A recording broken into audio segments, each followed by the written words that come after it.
Hey, my name's Denise and I'm 58 and I live in Sydney. I've always been a pretty active person, worked full time for about 35 years, been a busy mum of 2 kids and wife. But back in 2017, I noticed that my head was quivering a little bit, and it basically was happening when I was trying to put on makeup and trying to keep my head still, and I'd notice these little movements. But my husband, my doctor, and my friends couldn't see it happening, but I could definitely feel it. So my doctor referred me to a physiotherapist in case it was a muscular disorder.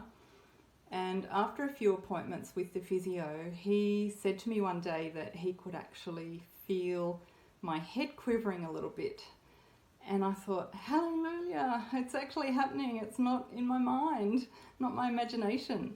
So I went back to my doctor and she referred me for a brain MRI, and that came back normal, thankfully. And then she referred me to a neurologist who specialises in movement disorders. So I had to wait a few months to see the neurologist, and that was a really frustrating time because I knew that something was wrong, but I had no idea what it could be. And I started developing neck pain, which was a bit concerning. So anyway, when I finally got to see the neurologist, he diagnosed dystonic head tremor, which is otherwise known as cervical dystonia. And I'd never heard of that before. So when I got home, I did lots of Googling, and I discovered that dystonia is a fairly rare disorder of the brain, and it's basically where the brain tells certain muscles to contract and spasm when they shouldn't. And in my case, it's happening in my neck and also in my jaw, but it can also happen in your arms, in your legs, your eyes, your larynx. So it tends to affect a lot of people a bit differently depending on what muscles are spasming. It can be very painful too. So a lot of people are in a bit of pain from it. But I discovered that a lot of people have Botox for dystonia, and that's where the neurologist injects the muscles that are misbehaving and basically paralyzes them so they can't spasm and contract. Some people take muscle relaxers, and some people even have something called deep brain stimulation, which is where they implant electrodes in your brain and they target the muscles that are contracting and get them to stop. So within a few weeks of being diagnosed, I was back at the neurologist having Botox injections. And apart from a bit of neck weakness in the first few weeks, it tended to work really well. So I was happy to continue with having Botox. He also referred me to a neurophysiotherapist, and she specialised in people with neurological conditions.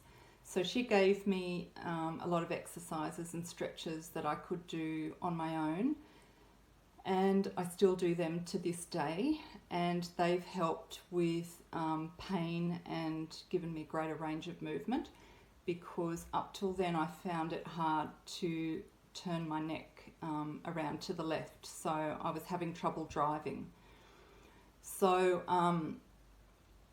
I also have some sensory tricks with my dystonia, and I've discovered that a lot of people have these, and they're basically where you can touch a part of your body and just lightly, and it can stop the contractions or the tremor in my case. So my sensory tricks are here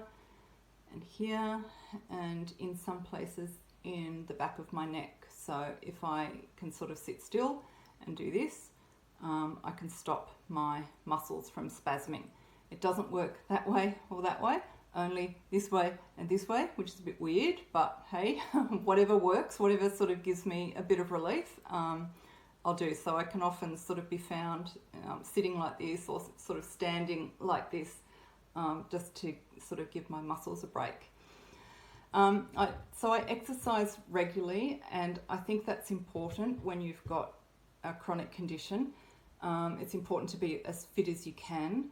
So I walk my dogs, I go to the gym sometimes. I do exercises and stretches. I've tried swimming, but that sort of tended to aggravate my neck a bit. So I've discovered what I can do and what doesn't aggravate my dystonia, and I just sort of stick with those things. My driving, unfortunately, is impacted a bit. It's hard to drive long distances, but luckily my husband doesn't mind driving on the long trips, and I tend to just sort of stay in my local area. It's easier to drive when my Botox is having a good effect, but when it's starting to wear off, I find it harder. And it's taken me quite a while to come to terms with having a chronic condition for which there's no cure. And I've had to, as I say, modify quite a few things that I do. I'm retired happily. I do some volunteer work at my local school, and I get out and see family and friends when I can.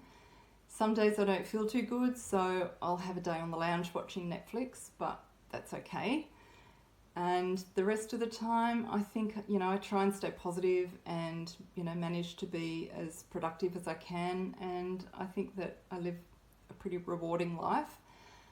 And one of the best things I did was to contact the Dystonia Network of Australia. I found them online, and they've been really great in terms of offering support and allowing me to meet other people who have dystonia and who understand what I'm going through. So I'm thankful that I joined the Dystonia Network of Australia.